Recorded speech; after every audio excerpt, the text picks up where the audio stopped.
ஏமா கலெக்டர் கார்ல வந்துட்டு இருக்காரு, நீ நடு ரோட்ல வண்டி நிறுத்தி வச்சிருக்க, வண்டி எடுமா. ஓட்டு போட்ட மக்கள் நாங்களும் நடு ரோட்ல தான் நிக்கிறோம். கலெக்டர் வர சொல்லுங்க, அவர்கிட்ட ஒரு மனு கொடுக்கணும். மனு கொடுக்குற இடமாமா இது? எது வந்தாலும் கலெக்டர் ஆபீஸ்ல வந்து கொடுமா. இப்ப கிளம்புமா. 6 மாசமா மனு கொடுத்துட்டு தான் இருக்கிற. மாடு ஆசை போடுற மாதிரி அந்த அப்பாவி மக்களோட மனுக்கள் அந்த கலெக்டர் ஆபீஸ் மேனத்தின் ஆசை போட்டுட்டு தான் இருக்கு.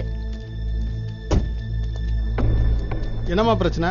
வணக்கம் சார், வழி மறைச்சு மனு தரதுக்கு மன்னிச்சிடுங்க. என் பேர் கௌசல்யா, கரியம்பாளையம் கிராமம், கள்ளக்குறிச்சி மாவட்டம். கரியம்பாளையம், எடுத்தனூர், சீர்பந்தல், சின்னமணியந்தல், பெரியமணியந்தல், திருவரங்கம், கடம்பூர், மரூர், புதூர், ஓடியந்தல், இளையனார்குப்பம், அழுதங்குடி, மாடம்பூண்டி, சின்ன கொள்ளியூர், பெரிய கொள்ளியூர்னு எங்க சுத்த வட்டாரத்துல இருக்க 15 கிராமத்துக்கு 10 ஒயின் ஷாப் இருக்கு சார். ஆனா ஸ்கூலு 2 தான் சார் இருக்கு. எல்லாரும் குடிச்சு அழிஞ்சு போறாங்க சார்.